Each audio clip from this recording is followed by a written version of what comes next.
Former Democratic Ohio State Senator Capri Cafaro said Thursday that the squad ought to tone it down going into the 2020 election. Cafaro made the comments during a segment of Outnumbered on Fox News, voicing her frustration over the fact that a small group of progressive freshman congresswomen, Democratic Reps. Alexandria Ocasio-Cortez, NY, Ayanna Pressley, MA, Rashida Tlaib, MI, and Ilhan Omar, MN, were being made the face of the Democratic Party. Watch GOP strategist David Avella began the segment by noting the power, particularly with regard to media, that members of the squad have. They have so much influence within the Democratic caucus that, in many ways, Nancy Pelosi is speaker only, he said.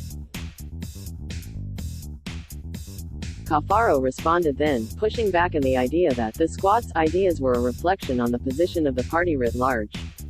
You mentioned Democrats a number of times. First off, I am frustrated that, frankly, we talk about media bias a lot on this show. I think there is a strong media bias of making the squad and their views and painting those views on the rest of the party, of which we do not share and we do not hold, she said. It's not a media bias when these people jump in front of the camera, host Melissa Francis cut in. The bottom line is they do not represent the rest of us, Cafaro continued. We need to do a better job, the rest of Democrats. Francis pressed, do you want them to pipe down, then?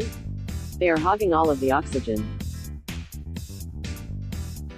Where are the Democrats asking them to turn it down for a second? They need to tone it down because we have a race to run in 2020.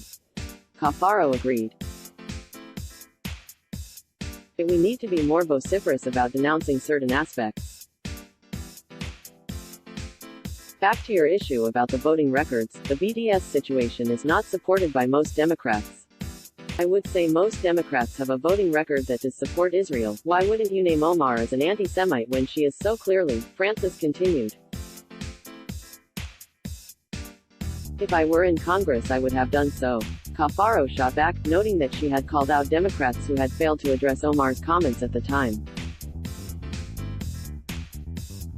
Related, Omar has gotten in hot water with frequent comments about Israel. Why do you think the rest of the House didn't do it, then?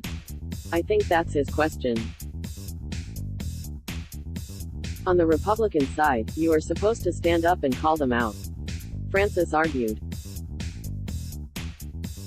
Part of it is because they are hogging the spotlight. Cafaro agreed. I think there is this fear that if you cross them you end up with some ire among the progressive base. Let's block ads. Why?